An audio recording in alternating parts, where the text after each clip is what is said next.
Why Philly is opposite of every This U.S. is city? Philadelphia, a city that feels completely hold on. different from almost every other city in the US. While much of urban Oh, America sorry. is Let me defined restart by it. Why this Philly is the opposite of every U.S. city? this is Philadelphia, Hold on, I'm trying to a see what city this is that feels about. completely different from almost every other city in the US. While much of urban America is defined by endless suburbs, wide roads, and car-oriented sprawl, Philadelphia looks almost like the opposite. Instead of miles of single-family homes, it is built on a grid layout and has one of the largest collections of row houses in the country. Instead of density concentrated only in downtown, its neighborhoods are tightly packed in every direction and still don't feel crowded. And unlike cities that were reshaped or grew around cars, most of Philly was built long before they even existed. In fact, Philadelphia is one of the only cities in the US where entire neighborhoods are walkable and built at a consistent That's facts. medium That is density facts. that you normally only see in older European cities. It also has one of the most extensive metro systems in the country, which makes it possible to get around the city without the need of a car. So, how did Philadelphia end up like this? And why does it feel like the opposite of the typical American city? To understand why Philadelphia looks the way it does, we have to start with its original design.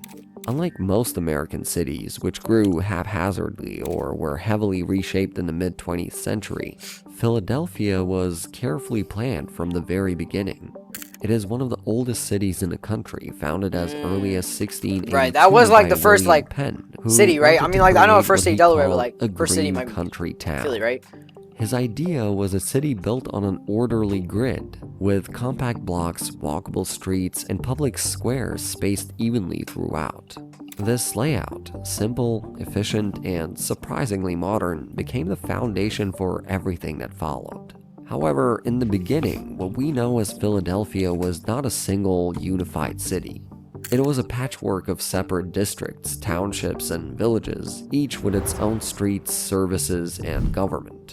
This fragmented structure made citywide planning difficult, and neighborhoods developed in inconsistent ways. Things changed in 1854 with the Act of Consolidation, which merged the city with the Wait, what does surrounding consolidation townships mean? and boroughs. Oh, he's saying it. Extended Philadelphia's territory from 2 square mile city, proper founded by William Penn, to nearly 130 square mile. Oh shit.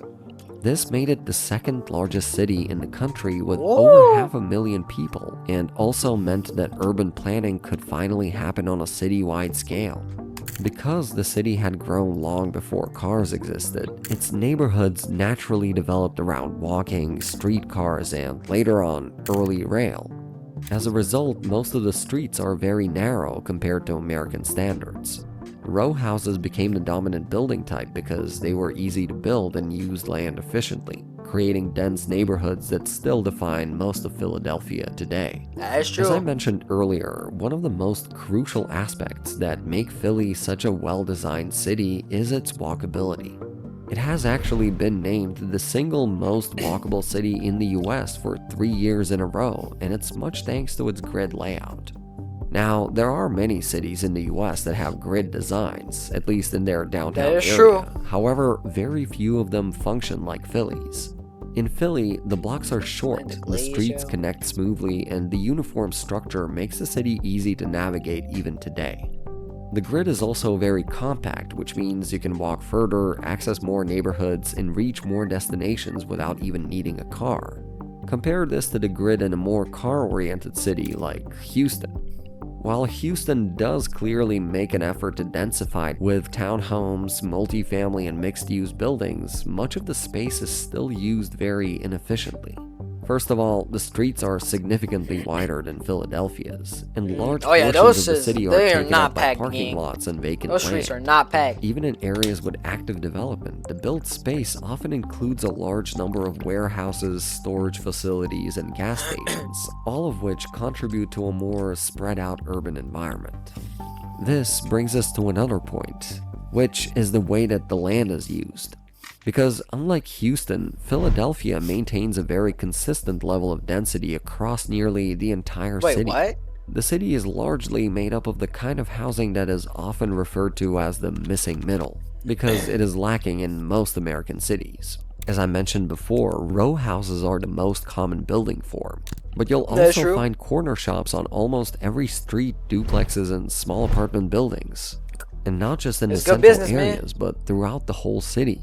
This even density is exactly what allows the grid to function so well, because every neighborhood is built close together, walkable, and human-scaled. The grid doesn't just look organized, but also feels connected. And even though the city is dense, it still incorporates plenty of greenery.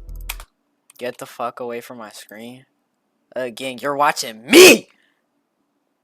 You here to watch me. So, I'm gonna stay right here. You're chopped.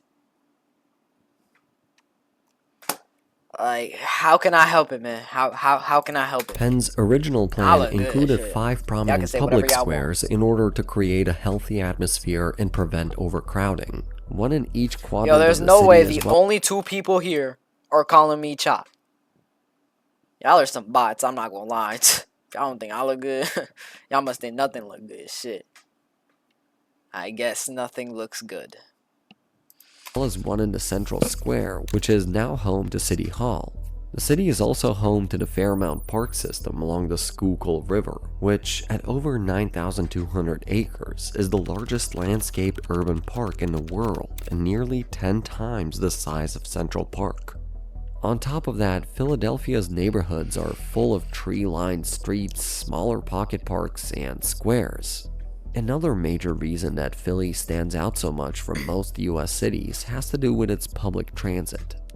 The city is served by SEPTA, SEPTA, and while yeah. people love to joke about it, the network itself is Yeah, huge. cause It bro, you includes get on it and do subways, whatever you elevated want. lines, trolleys, Drivers regional don't not rail, care. and buses, all overlapping and covering not just don't the be SEPTA city though. or county of Philadelphia itself, but also the Bucks, Chester, Delaware, and Montgomery counties, which are all part of Greater Philadelphia. In fact, Philadelphia is one of only 3 US cities with a full-size rapid transit system that includes both subway and trolley lines operating in the same Nah, trolley network. lines seem funny. The average daily trips currently sits at around 750 to 800,000, which places it among the Good most lord. used in the nation. SEPTA also leads the nation in daily ridership per $1 billion of God operating damn. budget, which effectively makes it the most cost-efficient major transit system in the country. Another thing that makes Philadelphia Oh, stand W out SEPTA. is its housing market.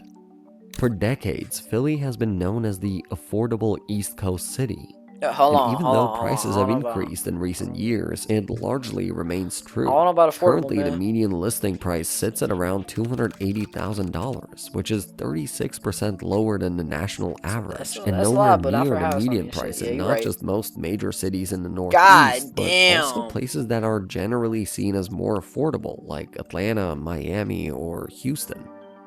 This Yo, people large- that actually go to Atlanta, Miami, or Houston, you gotta be like one of those like goddamn, I don't even know. You just gotta be a More thug, affordable, king. Like you like gotta be like Atlanta. those thugs that put on spray grounds.